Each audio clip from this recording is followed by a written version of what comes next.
ಇನ್ನು ಮಾಜಿ ಶಾಸಕ ಅನ್ನದಾನಿ ವಿರುದ್ಧ ಅಕ್ರಮ ಸಂಬಂಧದ ಆರೋಪ ಪ್ರಕರಣಕ್ಕೆ ಟ್ವಿಸ್ಟ್ ಸಿಕ್ಕಿದೆ. ಆರೋಪಿತ ಮಹಿಳೆ ದಿಢೀರ್ ಪ್ರತ್ಯಕ್ಷರಾಗಿದ್ದು ಪತಿ ವಿರುದ್ಧವೇ ಮಹಿಳೆ ದೂರು ಕೊಟ್ಟಿದ್ದಾರೆ.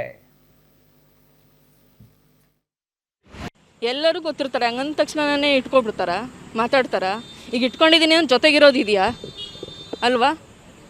ನಾನು ಅವರು ಜೊತೆಗೆ ಇದ್ದಿದ್ದನ್ನ ಇವ್ನು ಡೈರೆಕ್ಟಾಗಿ ಬಂದು ನೋಡಿದ್ರೆ ಅದನ್ನು ಹೇಳ್ತಾರೆ. ಅದಿದೆಯಾ ಅವನ ಹತ್ರ? ಈಗ ಕಾಲ್ ಲಿಸ್ಟ್ ಅಂತಾನೆ, ಕಾಲ್ ಲಿಸ್ಟ್ ಹೆಂಗೆ ತೆಗ್ಸೋಕ್ಕೆ ಸಾಧ್ಯ? ಅದು ಯಾವ ಟೈಮಲ್ಲಿ ತೆಗಿತಾರೆ ನಿಮಗೆ ಗೊತ್ತಿರುತ್ತೆ ಅಲ್ವಾ?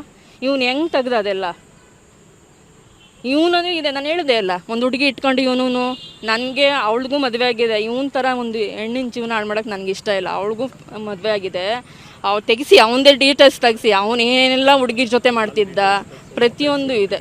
ಅಂದರೆ ನನ್ನ ಹತ್ರ ಫೋನೇ ಕೊಟ್ಟಿರಲಿಲ್ಲ ಅವನು. ನೀನು ನನ್ನ ಫೋನಲ್ಲೇ ಮಾತಾಡಬೇಕು ನಿನ್ನ ಮನೆಗೆ ಅಂತೇಳಿ ಅವನು. ಕುಮಾರಸ್ವಾಮಿ ಅವ್ರು ಕಾಲು ಬೀಳಕ್ಕೆ ಹೋಗಿದ್ರು, ನಂಗೆ ನ್ಯಾಯ ಕೊಡಿಸಿ ಅಂತ 10 ವರ್ಷದಿಂದ ಬೇರೆ ಇದ್ದಾರಂತೆ. 7 ವರ್ಷದ ಮೇಲೆ ಬೇರೆ ಇದ್ರೇ ಈಸಿಯಾಗಿ ಡೈವರ್ಸ್ ಸಿಗುತ್ತೆ. ಹೌದು, ಹೌದಾ? ನಿಜ. 10 ವರ್ಷದಿಂದ ಬೇರೆ ಇದ್ದಾರಂತೆ ಇಬ್ರು. ಈಗ ನ್ಯಾಯ ಬೇಕು 7 ವರ್ಷ ಜೊತೆಗಿಲ್ಲ ಅಂದ್ರೆ ಈಸಿಯಾಗಿ ಡೈವೋರ್ಸ್ ಅಂತಾನೆ ತಿಳ್ಕೋಬಹುದು.